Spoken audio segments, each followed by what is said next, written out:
sexual, nós vamos ver que algumas são bastante comuns, como as chamadas uretrites. O que é uma uretrite? O que é uma uretrite? Processo inflamatório infeccioso da uretra. Tá? Quais são os germes que podem causar uma uretrite? Então nós temos aí bactérias que nós vamos classificar como gonococos e não gonococos. Então você pode ter a clamídia, por exemplo, você pode ter a Neisseria gonorreia, você pode ter o ureoplasma neolítico. Qual é a via de infecção de uma uretrite? Qual é a via? Quais são as vias de infecção do trato urinário? Via ascendente, via hematogênica, via linfática e por contiguidade. Então a bactéria chega na uretra por via ascendente, ou seja, do meio externo para o meio interno. Toda vez que a gente falar assim a via ascendente aí, é contra o fluxo urinário. Então esse é o tipo de infecção mais comum que nós vamos encontrar. Tá? Então, se você tem uma infecção, e essa infecção ela atinge a uretra, nós vamos ter uma uretrite. Agora, para você ter uma infecção, basta que a bactéria penetre na uretra para causar essa infecção? Não, ela tem que se alojar no urotério. Então, ela vai se alojar no urotério, ela vai causar um processo inflamatório para causar, então, a infecção. Então, a infecção, ela é um processo inflamatório, ou seja, é uma resposta do hospedeiro à invasão de um patógeno. Pode ser uma bactéria, pode ser um vírus, pode ser um outro patógeno que pode alcançar a uretra e causar as infecções.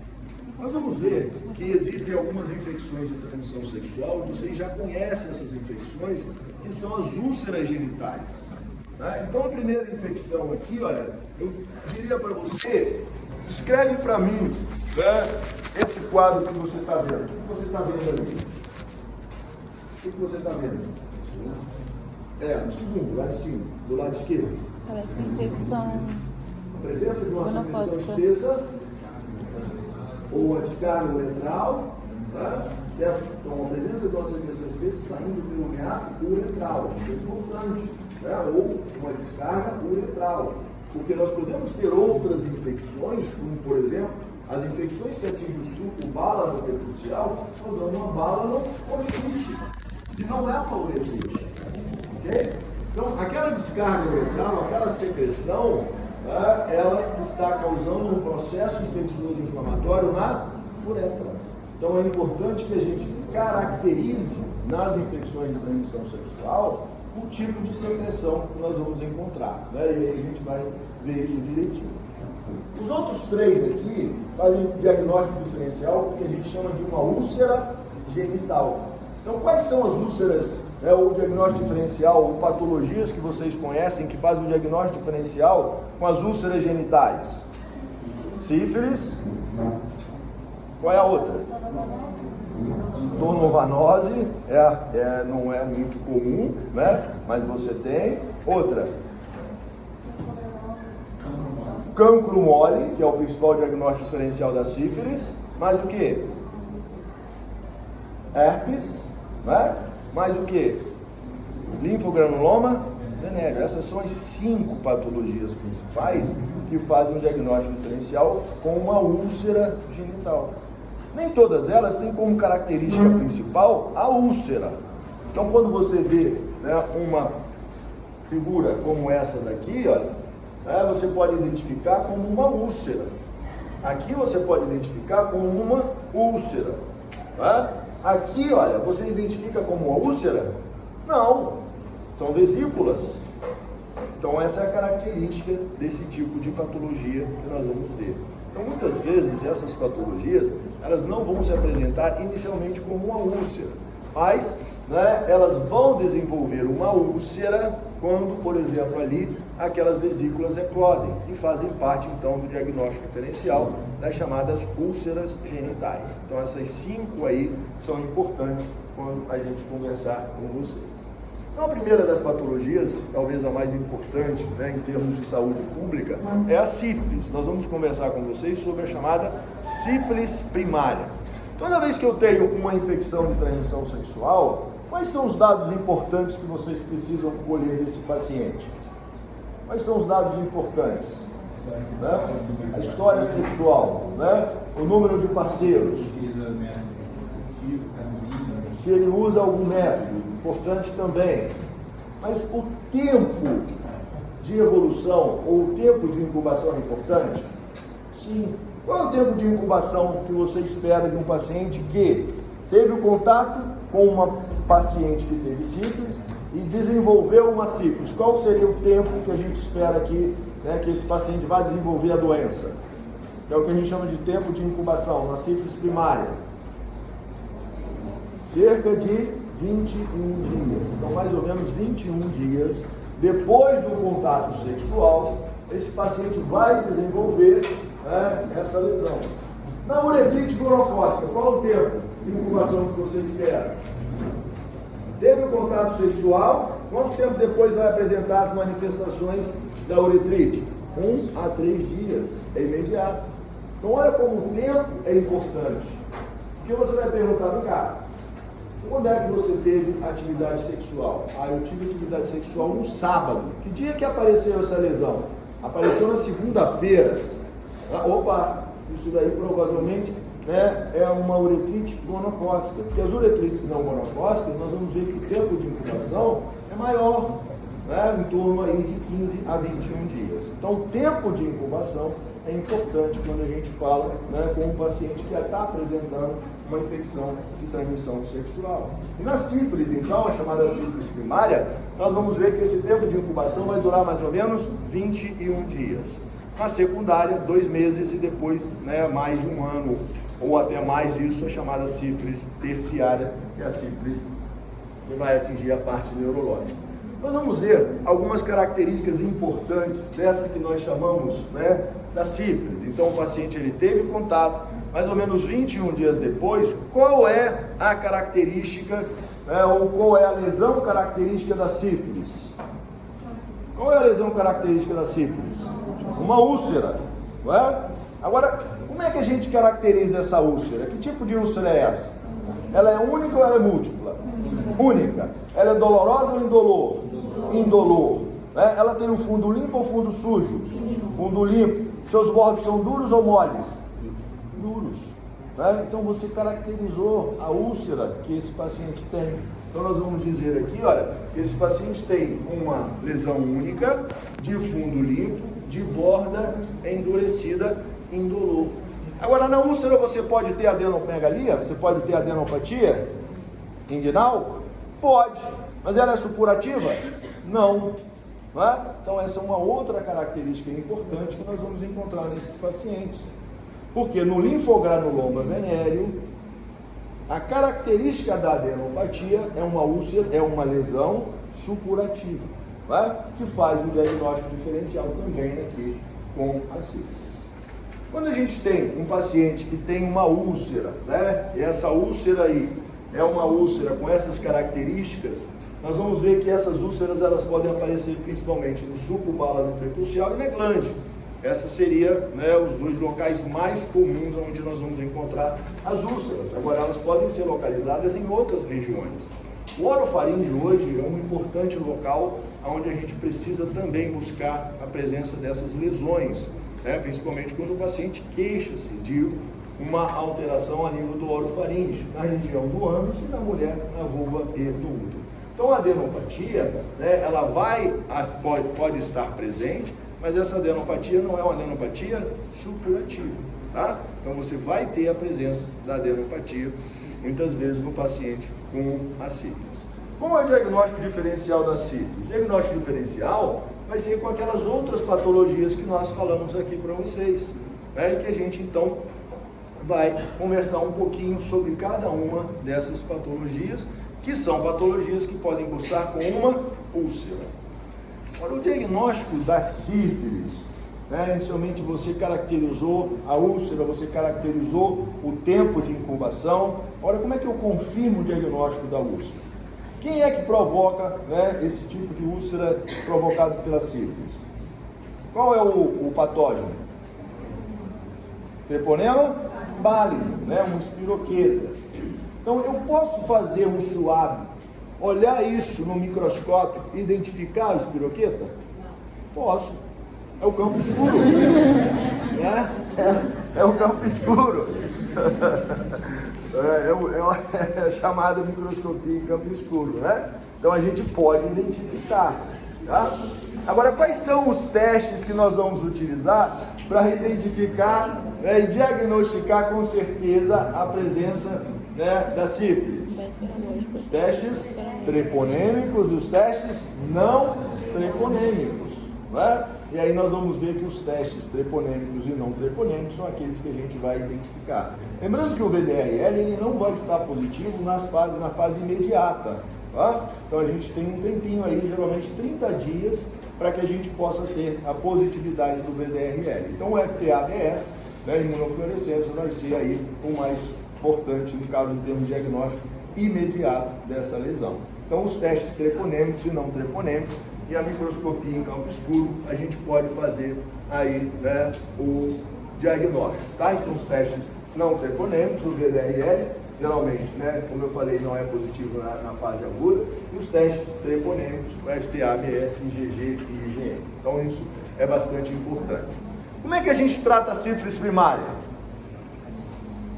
Penicilina, benzatina. Qual é a dose? 2.400.000. Cada ampola tem 1.200.000. Então eu vou fazer 2 ampolas via intramuscular profunda. Esse é o tratamento da sífilis. É dose única. Ok? Sífilis primária. Olha, e se tiver alergia? Qual é o medicamento que a gente pode utilizar?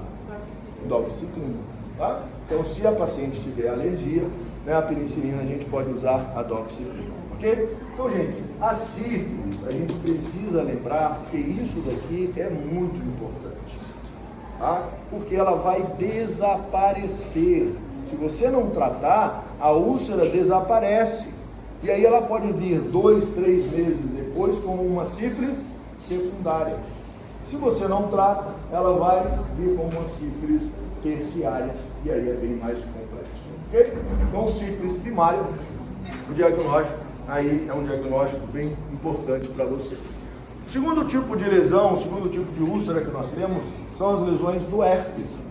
O herpes é uma das infecções de transmissão sexual mais comuns. A grande maioria da população, que a gente considera aí a população em idade reprodutiva, ela tem positividade para o herpes.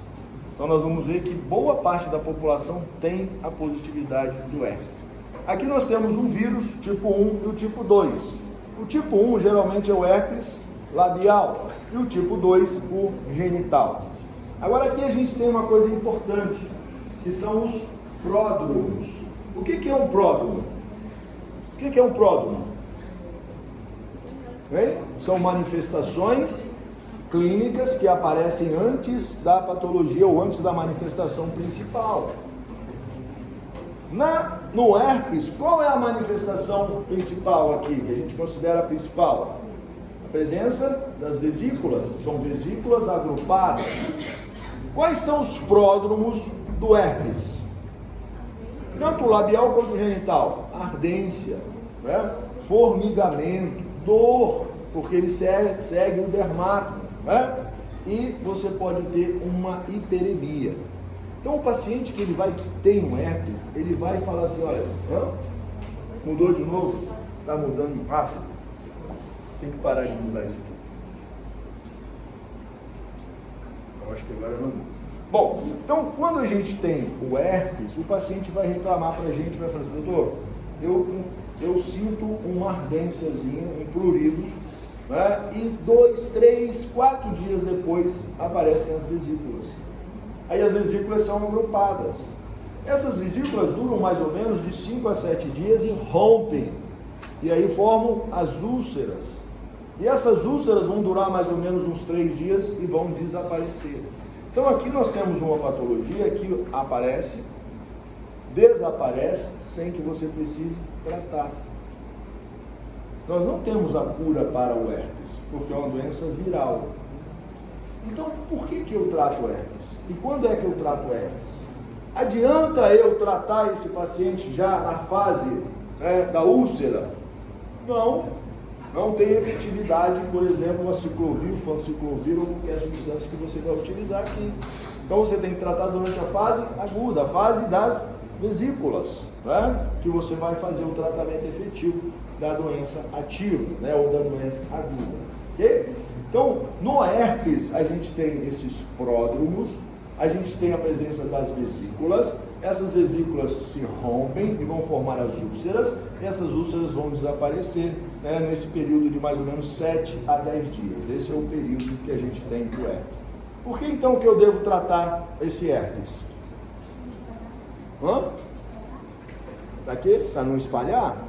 Não, ela não vai espalhar, ela vai ficar ali naquela região, né? Geralmente ela pode aparecer até em mais de uma região, geralmente no sulco bálano prepucial ou na região da glande, né? Também nós podemos encontrar aí. A gente vai tratar para diminuir o período da doença. E muitas vezes a gente vai fazer um tratamento para evitar o reaparecimento da lesão. Porque essas lesões geralmente aparecem com queda do sistema imunológico, que é um vírus, né? Ou em temperaturas muito altas ou temperaturas muito baixas. Aí a gente tem o aparecimento das vesículas. Então no herpes, a gente vai fazer, né, o tratamento quando você tem aquela primeira, o paciente reclama da hiperemia. Professor Maurício, obrigado. Vamos junto. Vai pensando naquilo que eu te falei. Tá bom. Professor, o Zé foi embora? Depois eu pago o café. Tá certo. O Zé foi embora? Oi? O Zé Nogueira? Ele foi, teve que sair. É porque ele ia me dar um campinho, porque tinha que ele me dar uma caderneta no carimbar. Ah, tá, depois ele vai. Ele voltar? Deve... Onde eu estava? No herpes, né? Bom, então a gente vai tratar o herpes para a gente diminuir o tempo de doença. Ou a gente vai tratar o herpes para diminuir aquele tempo daqueles pacientes que aparecem de repetição.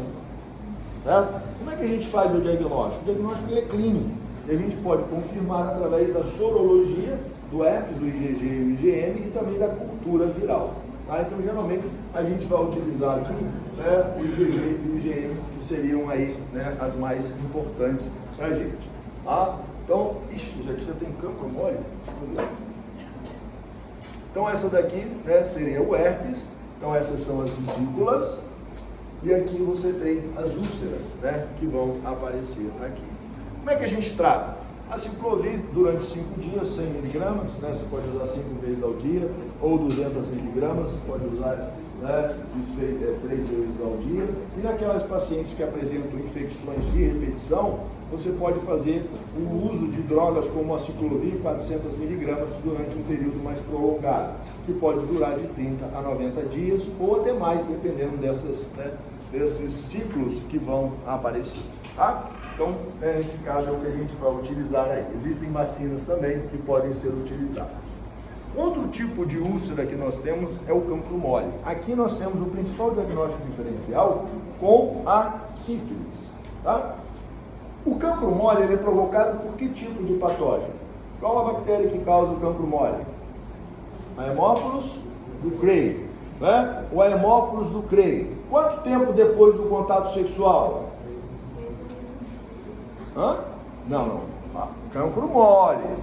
Esse é mais, né? Certo? Nós vamos ter mais ou menos aqui, ó, até 2 semanas você pode ter aí o contato, tá? Então 3 a 5 dias, a maioria das vezes nós vamos ter. Então você pode ter até um contato maior aqui. Quando a gente falou da sífilis, a gente falou 21 dias, tá? O cancro mole, qual é a característica do cancro mole? Qual é a característica? É uma úlcera, tá? Certo? É uma úlcera, essa é a característica principal do cancro mole. Então é aquele indivíduo que teve uma atividade sexual, mais ou menos aí de 5 a 15 dias depois, ele vai apresentar uma úlcera. Tá? Agora, qual é a característica da úlcera do cancro mole? Ela é uma úlcera única ou múltipla? Pode ser única ou pode ser múltipla, tá? Certo? Ela dói ou não dói? Dói. Fundo limpo ou fundo sujo? Sujo. Bordas amolecidas ou endurecidas? Amolecidas. Então esse é o principal diagnóstico diferencial, né, da sífilis, como a gente colocou aqui. Como é que você faz ou confirma o diagnóstico do cancro mole? O cancro mole, muitas vezes, o diagnóstico é um diagnóstico de exclusão, tá? Aí você pode confirmar através da cultura, né? Da cultura aí do Haemophilus ducreyi. Então aqui você tem, olha, as lesões do cancro mole, são esses tipos de úlceras que a gente tem. Aqui no caso, úlceras múltiplas, né? Que podem acontecer. Então o bordo é amolecido, o fundo é sujo, ela é dolorosa. Pode evoluir com adenopatia? Pode, né? Mas também não é supurativo, tá? Então essa é uma outra característica importante aqui. Como é que a gente vai tratar o cancro mole? Como é que a gente vai tratar o cancro mole? Você pode tratar com azitromicina, você pode tratar com doxiciclina, você pode tratar com eritromicina ou até mesmo o uso de uma ciprofloxacina, tá? Haemophilus ducreyi. Outro tipo de úlcera que nós podemos ter aqui é o chamado linfogranuloma venéreo. O linfogranuloma venéreo aqui, gente, muitas vezes a úlcera ela passa desapercebida. Ah, então isso é um dado importante do linfogranuloma venéreo. Qual é a principal característica do linfogranuloma venéreo? No herpes são as vesículas, né? Sinais prodrômicos, como a gente falou. No cancro mole e na sífilis, as úlceras, né? Com a característica que a gente falou. No linfogranuloma venéreo, qual é a principal característica? O bulbão ou adenomegalia, né? Então é uma adenomegalia, uma adenopatia supurativa. Então esse paciente ele começa, né, ele tem um contato, geralmente aí vai durar mais ou menos de 15 a 30 dias o aparecimento, que é esse tempo de incubação. Aqui nós temos a Chlamydia trachomatis como sendo, né, um patógeno que vai causar o linfogranuloma venéreo. E nós vamos ver que esses pacientes apresentam uma úlcera que desaparece e muitas vezes ela passa desapercebida. Agora, quando você tem a adenopatia, né, você começa a ter, ó, esse tipo de adenopatia. Você tem, né, a vermelhidão, você tem o aumento da região e essa aqui vai extravasar. Então, é uma adenopatia supurativa. Tá? Como é que a gente confirma? Né, através da cultura dessa secreção aqui, Chlamydia trachomatis. Então, nós vamos fazer a cultura da Chlamydia trachomatis, né, seria aqui. Imunofluorescência também a gente pode fazer, né, aqui, que é a chamada sorologia. Como é que a gente trata? 21 dias. Então, a Chlamydia trachomatis, 21 dias para tratar o linfogranuloma venéreo. A infecção provocada pela adenopatia, aí a gente pode também usar aí os meios, né, para evitar infecção nessa região. Então nós falamos de linfogranuloma, nós falamos do herpes, nós falamos do cancro mole, nós falamos do cancro duro. A última das infecções é a chamada donovanose. A donovanose não é comum. Qual é o principal patógeno da donovanose? Você que falou da donovanose. Qual é a bactéria que causa a donovanose? Calimatobacterium, né? É o que a gente tem. Ou Klebsiella, tá? Então, o Calimatobacterium granulomatis ou Klebsiella, tá? Que vão causar a donovanose. Qual é a característica da donovanose? Uma úlcera em espelho, né? Em que ela se projeta, principalmente na região também ali do sulco balano-prepucial, né? E podendo pegar o corpo do pênis com a região perineal. O diagnóstico ele é feito através da cultura dessas substâncias. E o tratamento, mais uma vez aqui, a gente tem, né, a azitromicina como sendo um tratamento para esses pacientes, ou a doxiciclina, tá, que também você pode tratar, mas num período mais prolongado, aí de 14 a 21 dias. Ok? Calimatobacterium e Klebsiella, tá? Não, aqui é outro quadro, por isso está pulando isso aqui, está pulando. Não sei como é que eu corrijo esse negócio aqui. Porque aqui já está nas uretrites. Tá? Pessoal, tudo bem com relação às úlceras? Deu para gravar? As 5, diagnóstico diferencial das úlceras genitais. Tá? Outro tipo de infecção que nós temos são as uretrites. Como eu havia falado para vocês, nós temos dois grandes grupos de uretrites. Uretrites monocócicas e as uretrites não monocócicas. A principal aqui diferença entre as uretrites não monocócicas e as uretrites monocócicas começa no tempo de incubação. Tá? Então, as uretrites não monocócicas, na verdade, né, a gente vai pensar quando a gente exclui as uretrites monocócicas. Porque aqui a gente pode ter clamídia, a gente pode ter gardnerella, né? A gente pode ter o ureoplasma, tá? Que causam as uretrites não monocóticas. Podemos ter as virais, as uretrites fúngicas, né? Que também podem provocar as uretrites não monocóticas, tá? Nas uretrites gonocócicas, o tempo de incubação é curto, de 1 a 3 dias. Nas uretrites não monocócicas, o tempo de incubação geralmente de 2 semanas para cima. Tá? Então a gente tem aqui a primeira característica, o tempo de incubação. A segunda característica importante é o tipo de secreção. Então, quando a gente tem um processo inflamatório na uretra, o que vocês esperam encontrar? Quais são os sintomas que esse paciente, né, vai geralmente apresentar? Disúria, né? Primeiro, dor ao urinar. Descarga uretral, né? Ela pode apresentar descarga uretral. Então, a disúria, a polaciúria e a urgência podem estar presentes nesses pacientes, principalmente a disúria, né? Que é a dor ao urinar. Esse paciente apresenta dor, ele sente, fala, toda vez que eu vou urinar parece que está passando fogo, né, no meu canal. Então são as uretrites, porque é um processo inflamatório infeccioso da uretra. Qual é a característica da secreção aqui? Se a gente tem uma uretrite gonocócica, né, como é que você espera encontrar essa secreção? É uma secreção esverdeada ou uma infecção, né? Pode... a característica principal é mais esverdeada do que amarelada, né? Tá? Então, deixa eu empresta o seu sorvete, por favor. Olha aqui, ó. Tá? Ela é mais assim, ó, mais uma coloração tipo esverdeada com uma amarelada assim, um laranja aqui, mas é mais essa secreção esverdeada aqui, tá? Obrigado. Então, essa secreção abundante que acontece 1 a 3 dias após o contato sexual, né, que a gente chama de descarga uretral, é a característica das uretrites gonocócicas. Olha, gente, um problema. O primeiro problema é que as uretrites gonocócicas hoje, elas estão praticamente 70% a 80% dos pacientes que apresentam uretrite gonocócica estão associadas a uma uretrite não gonocócica. Segundo problema, as mulheres, elas são assintomáticas. Então, muitas vezes você não consegue detectar a presença tanto de diplopol, como a gente vai ver aqui. Aqui a gente tem a presença de um diplopol intracelular, tá? E aí você tem o diagnóstico, ele pode ser feito através da lâmina, da microscopia. Então você vai identificar aqui a presença do diplopol, ok?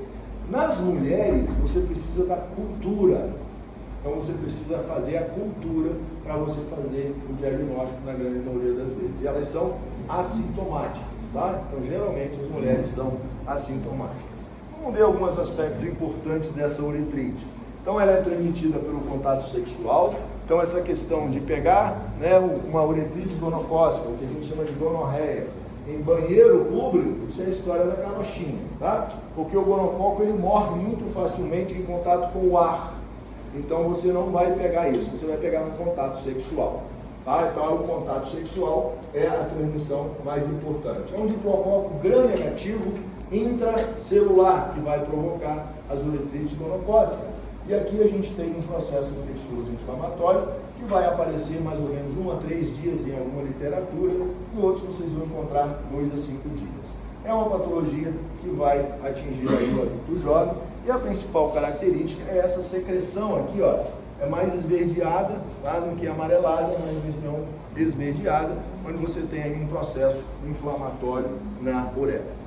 Uma outra coisa importante que você pode ter aqui é o que a gente tem aqui com relação à presença, né, da ardência que a gente falou para você, que é um sintoma bastante frequente nesses pacientes que apresentam uretrite. Então você tem essa sensação de prurido, você tem essa hiperemia, né, que muitas vezes vai acontecer aqui na região do meato uretral. Então esse é um dado importante que a gente vai ter, e a estrangúria, né, que é também traduzida aí por ardência miccional.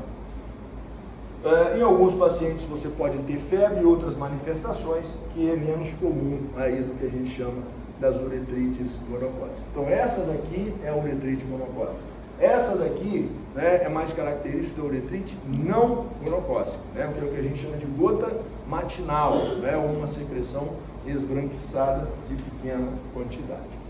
Então, aí você tem algumas complicações da uretrite gonocócica, então todas essas aqui podem ser complicações, né, dentre elas aí, né, a gente pode ter a prostatite, a gente pode ter balanopostite.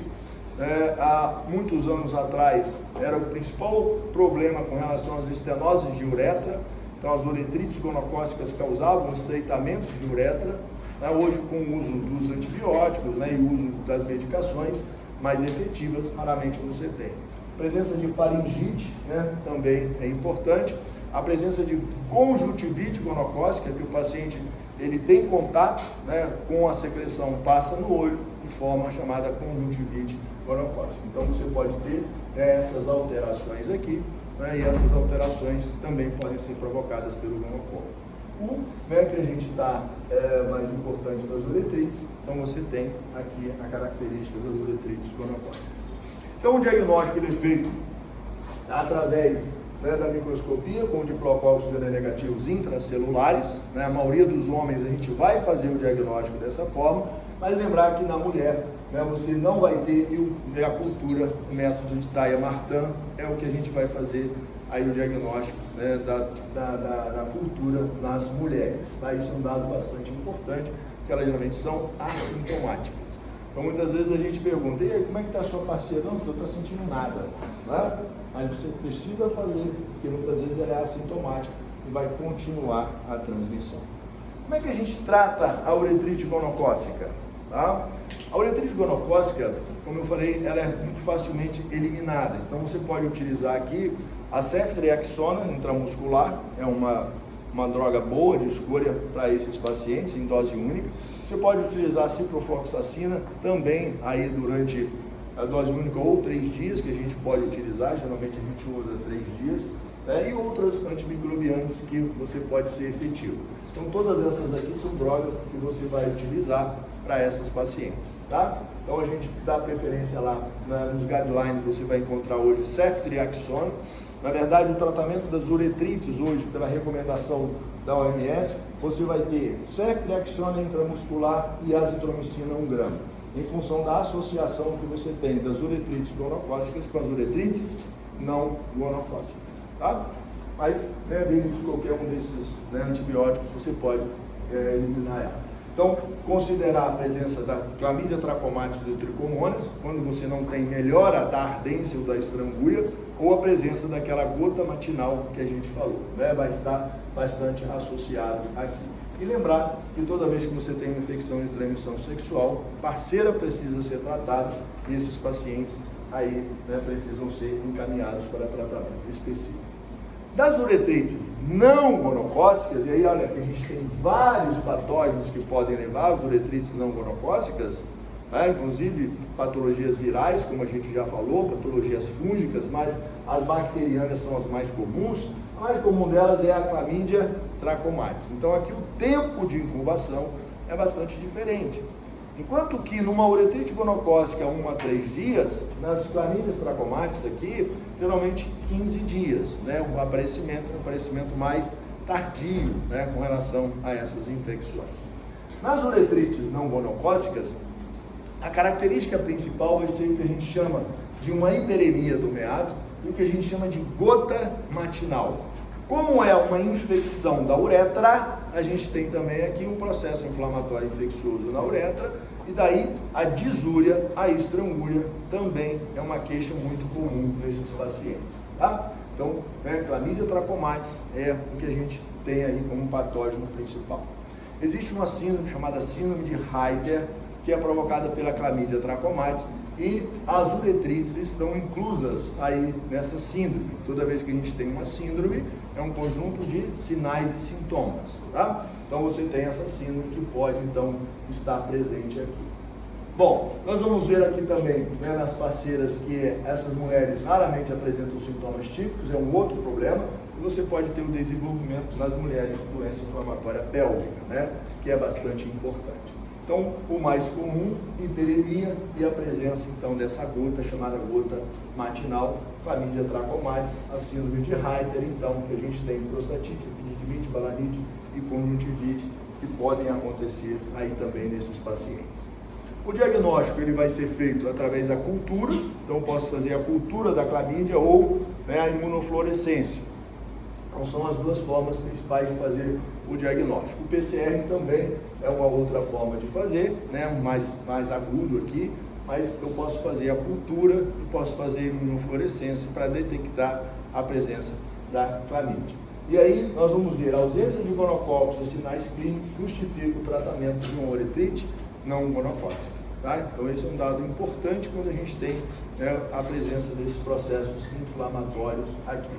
O tratamento da clamídia, né, eu já tinha falado lá, a azitromicina e a eritromicina ou a doxiciclina são drogas que nós vamos utilizar aqui para o tratamento, né, dessa patologia das uretrites não gonocócicas provocada pela clamídia trachomatis. Bom, então essa é a mais frequente, as parceiras precisam ser tratadas.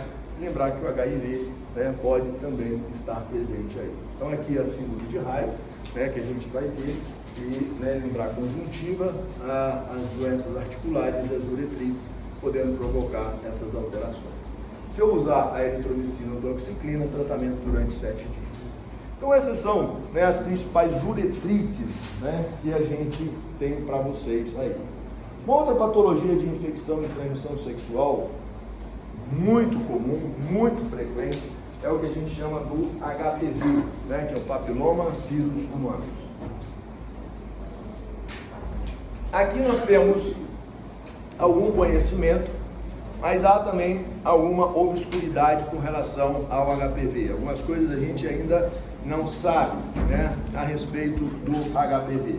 Nós sabemos que aqui você tem um vírus, que é um papiloma vírus humano, né?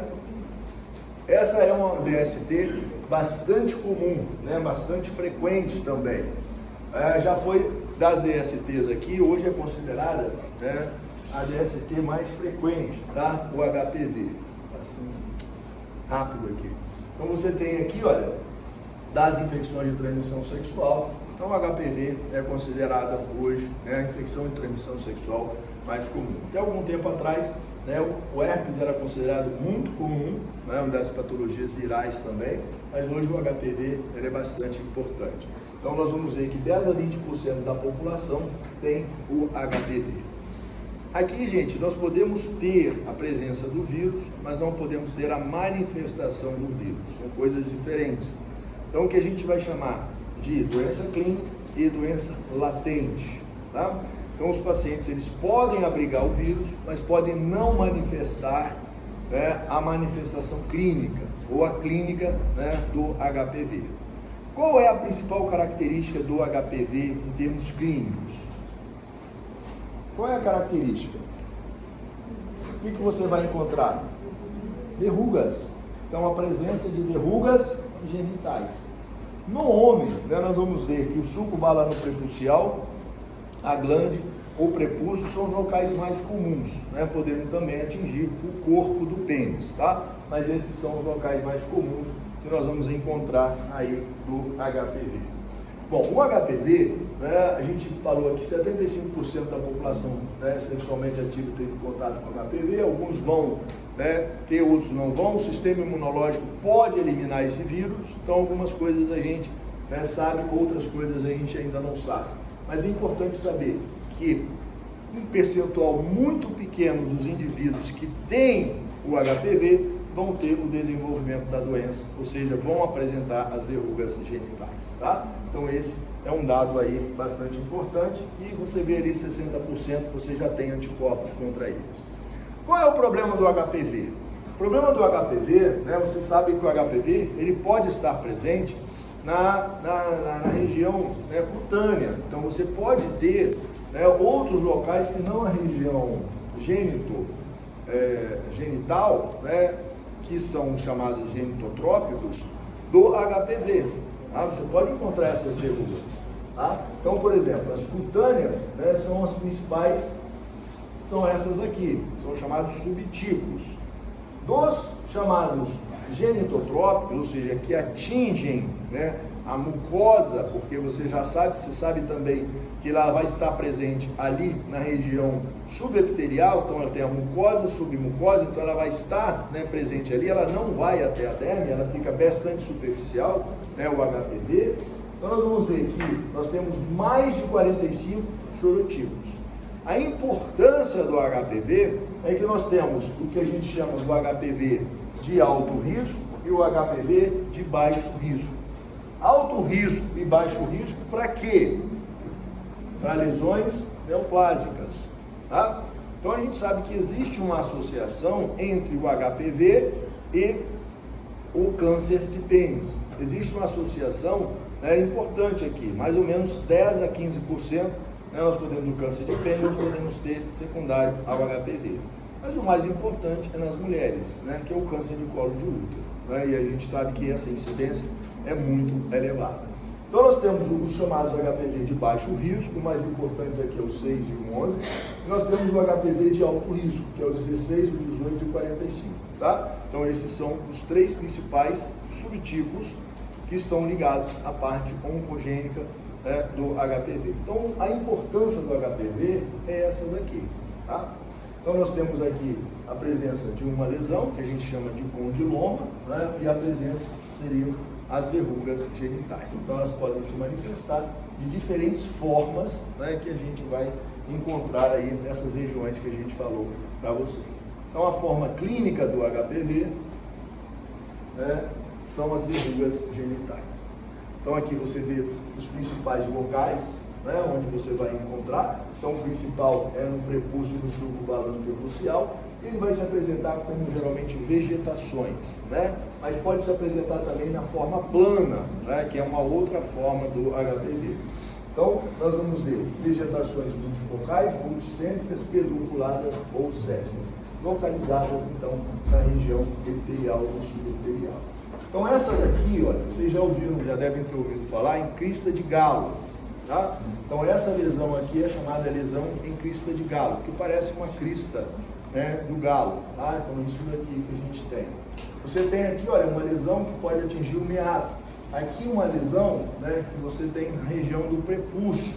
Então essas são as regiões comuns, a região do prepúcio e a região do sulco balano prepucial. Aqui já é uma lesão mais plana, que você pode apresentar. Mas a maioria das vezes são lesões vegetantes. Então essas lesões aqui também são lesões do HPV. Então um diagnóstico diferencial aqui, com lesões oncogênicas também, ou com lesões como o câncer do pênis, que tem essas características. Bom, então aí você tem multiformatos dessas lesões, aqui ó, lesões no meato, lá lesões na região da glande, aqui lesões na região do sulco balano prepucial. Então todas essas lesões são lesões identificadas a olho nu. Então, o diagnóstico diferencial com algumas patologias pré-malignas, que a gente fala, que é a doença de Busch-Lowenstein, a papulose e a ectoplasia de Queirach, são diagnósticos diferenciais. O HPV também pode estar presente na urina, na uretra, pode estar presente na bexiga, no ureter. Eles são menos comuns, menos frequentes aqui, geralmente a disúria é o mais importante. Então, a associação com o câncer de pênis, aí é um problema dessa patologia, principalmente quando a gente tem esses subtipos que a gente falou para vocês aqui.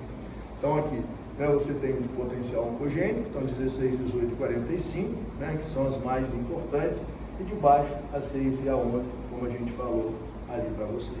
Tá? Então, você tem menor potencial. Com relação ao diagnóstico, então o diagnóstico ele é clínico, você vai visualizar as lesões. Naqueles pacientes em que você não tem as lesões, aí a gente pode fazer o que a gente chama de genitoscopia, ou peniscopia, para tentar identificar a presença das lesões. Na peniscopia ou genitoscopia, você pode identificar algumas lesões e que são possíveis de serem aí o HPV. A gente precisa fazer a biópsia para confirmar essas lesões. Tá? Então você tem aí o ácido, você pode fazer o ácido acético, você vai envolver esses pacientes com o ácido acético, em uma lesão esbranquiçada, e aí você vai fazer a biópsia para confirmar essas lesões, tá? Então, através da peniscopia. Agora, existe um exame, né, que é um exame importante que a gente pode fazer aqui, que é essa aqui, ó, que é a captura híbrida. Então, esse é um exame que a gente pode fazer, e nesse exame a gente pode detectar o DNA do vírus, tá? Então, aqui geralmente a gente faz um swab da região, aí você pode identificar a presença do HPV. Ele é um exame muito bom, porque é um de baixa dificuldade, alta sensibilidade, alta especificidade e vai discriminar o subtipo, que é o mais importante que a gente precisa. Tá? Então, todos esses aqui são exames que a gente pode utilizar, mas, né, a captura híbrida é o que a gente tem melhores resultados, com resoluções, né, melhores aqui com relação ao HPV. Uma outra coisa que a gente precisa lembrar do HPV, então essa aqui é a peniscopia que a gente faz, né, o ácido acético branco, né, que você pode fazer, e as lesões elas podem aparecer de diversas formas. Então, geralmente isso aqui, ó, uma lesão acetobranca, tá? Então, essas lesões acetobrancas, pode utilizar o azul de toluidina também, só que ela vai ficar roxa, né, porque o azul de toluidina é roxo, e aí você vai fazer a biópsia e vai mandar isso aqui para patologia, tá? Para você identificar. Então, aqui uma outra lesão, né?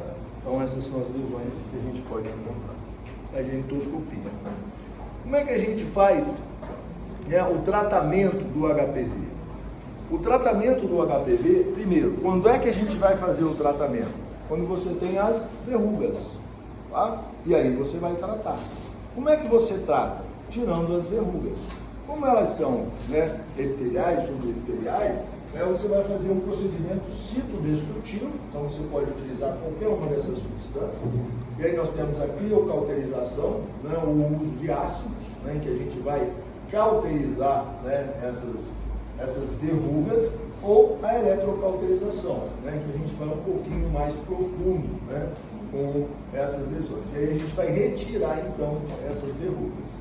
A gente pode utilizar agentes imunomoduladores, principalmente quando você tem uma grande quantidade de lesões, principalmente as chamadas lesões planas, né, ou lesões que atingem aí toda a região do sulco do balão percussial. Então você pode utilizar os imunomoduladores, o mais utilizado é o Imiquimod, né, que é um bom imunomodulador aqui.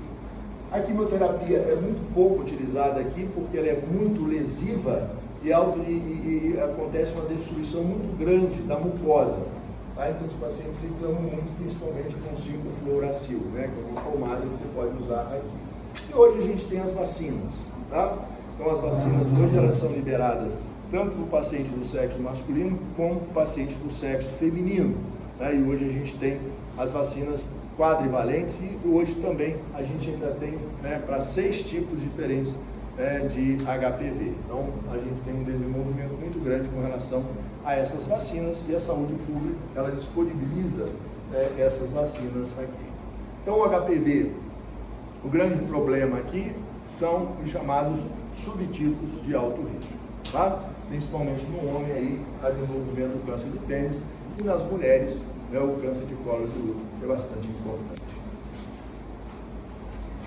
Bom, então essas são as chamadas infecções de transmissão sexual, no tempo que eu